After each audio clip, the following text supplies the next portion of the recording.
Jamaah tabligh, seperti apa ajaran mereka? Apakah ajaran mereka itu sesat atau menyimpang dari jalan yang benar? Mereka termasuk aliran apa? Dan apa itu konsep khuruj yang setiap anggota jamaah tabligh harus lakukan, wajib lakukan? Dan yang lebih penting, bagaimana mereka muncul? InsyaAllah di kajian hari ini Al-Faqir Fuli akan membahas salah satu al-firaq wal madhahib al-islamiyah, yaitu jamaah tabligh.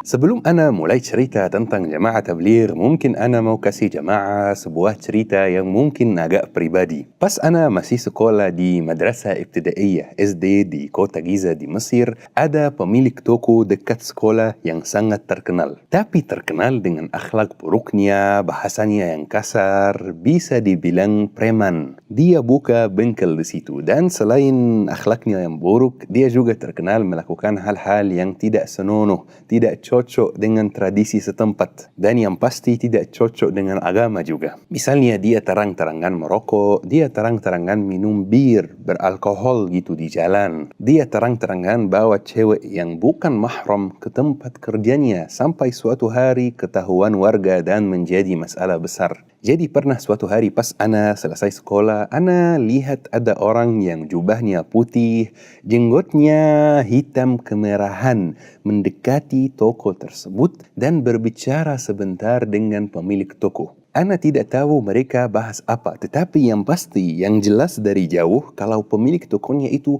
marah besar dan teriak-teriak dan usir orang yang jubahnya putih itu dari toko. Terus beberapa hari kemudian, orang yang jubahnya putih itu datang lagi, dan pemilik toko marah-marah sampai dia lempar kursi plastik. Terus beberapa hari kemudian, orang yang jubahnya putih itu datang lagi, dan pemilik toko tambah marah sampai pukul orang yang jubahnya putih itu di dada. Jadi ana sangat penasaran waktu itu, kok datang 3 kali, setiap kali diusir. Mereka bahas apa? Dia itu siapa? Ternyata syabab, dia dari jamaah tabligh Mesir, dan dia datang ke pemilik toko yang terkenal dengan akhlaknya yang buruk untuk mengajak dia ke jalan yang benar untuk berdakwah. Tetapi yang benar-benar bikin saya penasaran dengan jamaah tabligh waktu itu, orang yang jubahnya putih itu tidak marah balik, tidak teriak balik, tidak marah-marah sama sekali syabab. Setiap kali dia diusir, dia dimarahi, dia cukup senyum dan pergi. Kok bisa ya dia bisa kontrol dirinya seperti ini? Kok bisa dia ikhlas? Hal ini bikin saya mikir-mikir tentang jamaah tabligh dan ingin tahu lebih banyak tentang jamaah tabligh. Soalnya orangnya benar-benar tidak emosi, benar-benar tidak marah. Luar biasa, Masya Allah. Ana kurang tahu nasib pemilik toko sekarang. Apakah dia sudah dapat hidayah atau belum? Tetapi yang pasti teman kita yang jubahnya putih itu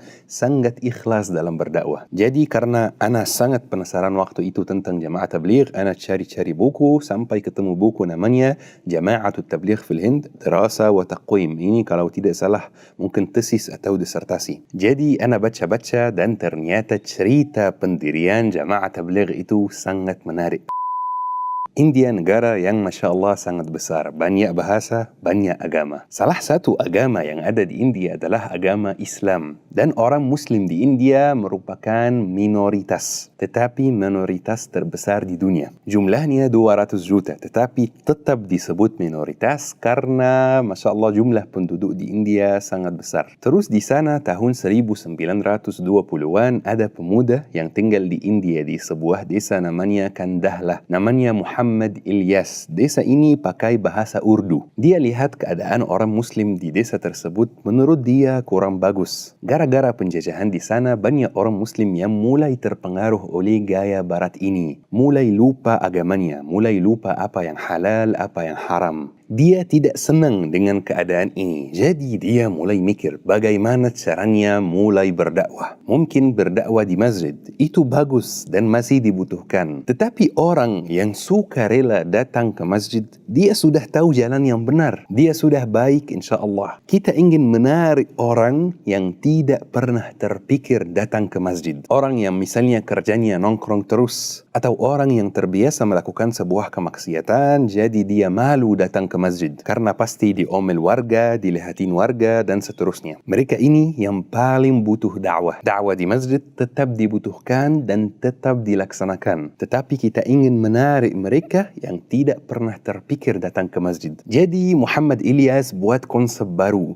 Dakwah akan datang ke tempat masing-masing. Tidak usah didatangi. Kita ini sendiri yang pergi ke rumah orang, ke villa orang, ke toko orang, ke misalnya ke pasar, ke hotel, ke semua tempat yang ada di desa-desa dan kota-kota sekitar, berdakwah di sana. Mereka tidak usah datang ke masjid, kita yang berdakwah di tempat mereka. Kalau mereka sudah dapat hidayah, mereka otomatis datang ke masjid. Makanya dia mendirikan sebuah kelompok atau organisasi baru namanya Jamaah Tabligh atau Jamaah Tabligh wal Da'wah atau Ummatul Tabligh atau Ummatul Tabligh wal Da'wah. Banyak nama tetapi isinya sama semua. Beliau adalah Syekh Muhammad Ilyas Al-Kandahlawi dari ulama India dan pendiri Jamaah Tabligh. Sebenarnya kata Jamaah Tabligh atau lebih tepatnya kata tabligh, kalau kita cek bahasa Arabnya, bisa memberikan kita gambaran umum tentang kegiatan dan pemikiran Jamaah Tabligh. Kata tabligh dalam bahasa Arab dari fi'il yuballigh yang artinya menyampaikan. Jadi tugas utama Jamaah Tabligh adalah menyampaikan kebenaran, menyampaikan dakwah, menyampaikan agama Allah Subhanahu wa taala. Allah Subhanahu wa taala berfirman, "Wa ma 'alaina illa al-balaghul mubin." Dan kewajiban kami hanya menyampaikan perintah Allah dengan jelas. Dan beliau mendirikan Jamaah Tabligh atas 6 pilar yang semuanya diambil dari syariah. Dan beliau juga buat aturan umum untuk Jamaah Tabligh. Dari aturan umum itu ada beberapa ciri-ciri. Kalau kita lihat ciri-ciri ini, berarti ini Jamaah Tabligh. 6 pilar Jamaah Tabligh. Yang pertama adalah Al-Kalimatul Thayyibah, yaitu La ilaha illallah. Mengamalkan La ilaha illallah. Hidup dengan La ilaha illallah. Kedua, khusyuk dalam salat.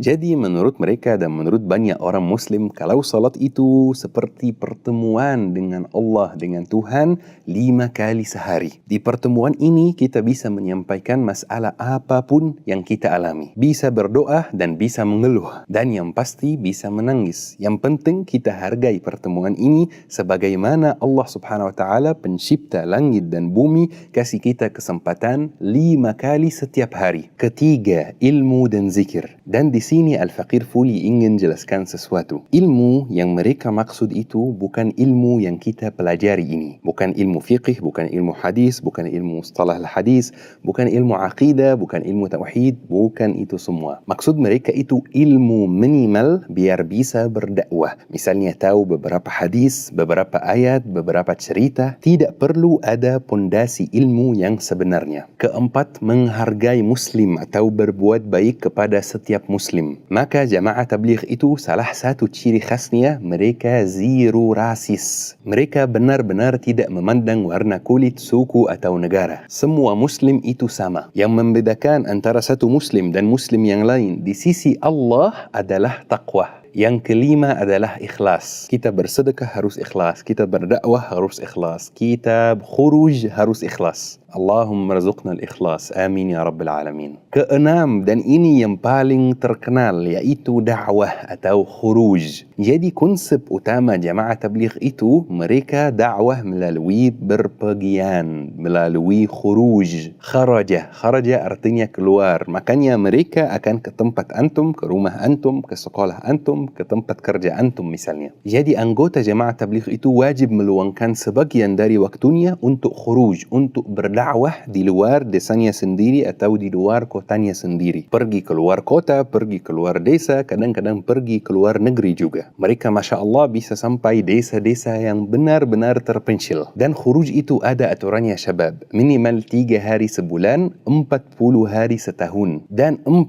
bulan sepanjang umur. Dan ini wajib bagi setiap anggota. Ini 6 pilar Jamaah Tabligh syabab. Dan masih ada ciri-cirinya yang lain yang menarik. Ayo kita kaji bersama. Jamaah tabligh itu secara umum berusaha menjadi netral terhadap masalah apapun syabab. Masalah politik, masalah khilafiyah dalam fiqh, masalah aqidah, tujuan mereka menjadi netral. Mereka tidak suka kasih pendapat atau misalnya ikut campur dalam salah satu masalah biar mereka tidak memihak salah satu kelompok. Biar semua kelompok bisa ikut sama mereka dan ikut berdakwah. Maka salah satu ciri khas jamaah tabligh adalah zero politik. Mereka tidak mau sama sekali ikut campur politik. Al-Faqir Fuli kasih satu contoh. Di Pakistan jumlah jamaah tabligh Masya Allah banyak sekali. Dan mereka di sana benar-benar disukai warga. Coba kalau jamaah tabligh akbar di sana. Masya Allah luar biasa yang hadir bisa sampai 3 juta orang. Jadi di sana karena mereka disukai warga, pemerintah Pakistan pernah menawarkan 6 kementerian buat jamaah tabligh. 6 menteri dari jamaah tabligh. Jadi jamaah tabligh di sana berdiskusi dan menolak tawaran tersebut. Mereka bilang, kami tidak berharap apapun dari politik, kami tidak suka politik. Jadi syabab, jamaah tabligh itu salah satu cirinya zero politik. Dan salah satu cirinya juga mereka tidak begitu tertarik terhadap masalah khilafiyah dalam fiqh. Misalnya pakai qunut atau tidak, tasyahud duduknya seperti apa,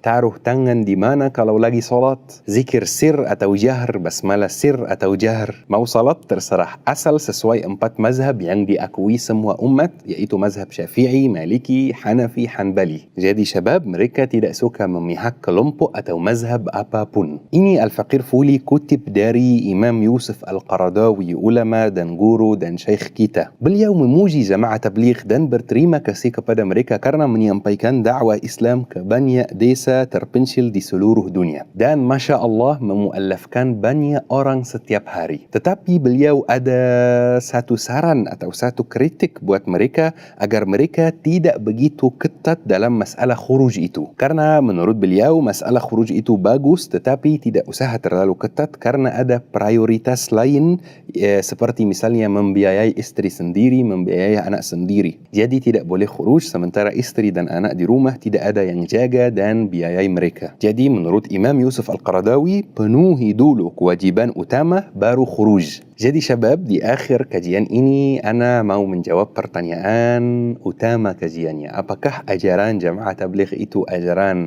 yang sesat atau misalnya menyimpang dari jalan yang benar?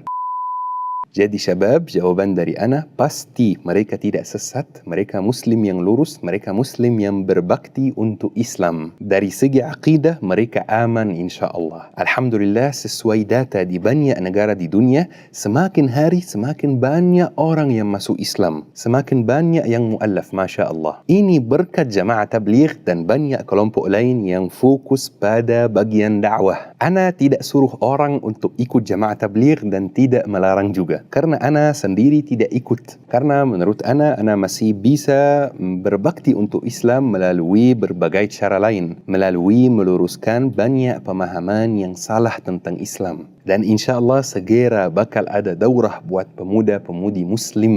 Daurah yang sangat penting untuk setiap pemuda muslim. Khususnya yang mau hijrah. Ini syabab sejarahnya dan ceritanya salah satu kelompok Islam yaitu jamaah tabligh. Semoga kajian hari ini bermanfaat. Syukran syabab. Wassalamualaikum warahmatullahi wabarakatuh.